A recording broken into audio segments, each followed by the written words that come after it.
في سن من 40 ل 60 سنة أو من 35 ل 40، يعني حسب تصنيف العلماء. قالك إن في ناس بتتجه لربنا جدا وبيبقوا متدينين جدا، أو العكس تماما، في ناس بتبتدي بقى تسكر وتعربد وتعمل كل اللي هي عاوزاه، وفي ناس تالتة بقى تعمل شيفت كارير وتغير شغلها وتغير كل معارفها والوسط المحيط حتى بيه، زي ما يكونوا كده في محاولة للمحافظة على الشباب. لو أنت من الناس دي حابب أبشرك، أنت في أزمة منتصف العمر.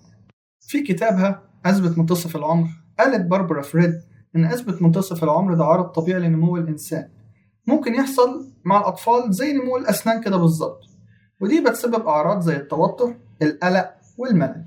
مع التقدم في العمر يا صديقي بتبقى كده في شوية تغيرات زي الصلع، زيادة الوزن، بداية أعراض الشيخوخة، التعب، التهاب المفاصل.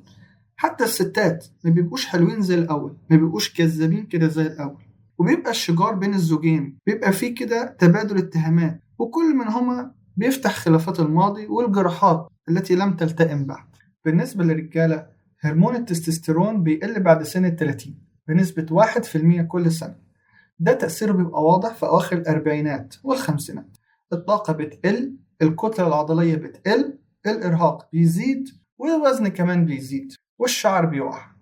أما الستات فبيواجهوا في الأربعينات تحديات. أولا انقطاع الدورة الشهرية، لكن قبل المرحلة دي بيبقى فيه انخفاض في نسبة الأستروجين والبروجسترون، ده بيبقى يقل بشكل كبير.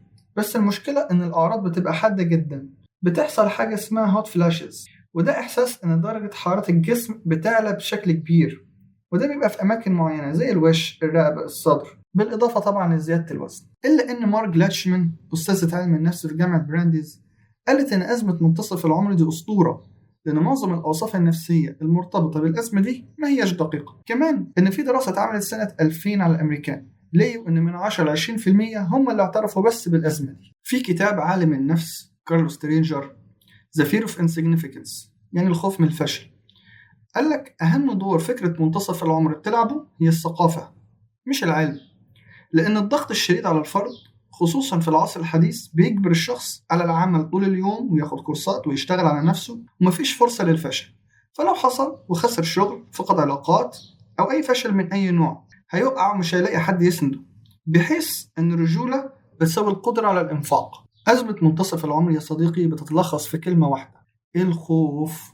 الخوف من عدم القدرة على سداد المصاريف، وعدم الرضا لقلة المستوى المادي. ولو كان حتى الحال ميسور، هيبقى في خوف من زوال المال ده. غير كده كل شخص لازم يقدر يحصل على قدر كافي من المال، لأنه لو حصل إن اتنين متجوزين حبوا ينفصلوا أو يتطلقوا، ساعتها لازم يكون كل واحد فيهم قادر يشتغل ويدخل دخل كافي عشان يقدر يكمل حياته باستقلالية، زي ما بيقول المثل: اللي بيصرف صوته عالي. في النهاية يا صديقي حابب أقولك إن أزمة منتصف العمر ما هوش تشخيص طبي. حتى لو كان هناك مشاعر زي الاكتئاب أو القلق، ده ما هوش بالضرورة ممكن يحصل لك.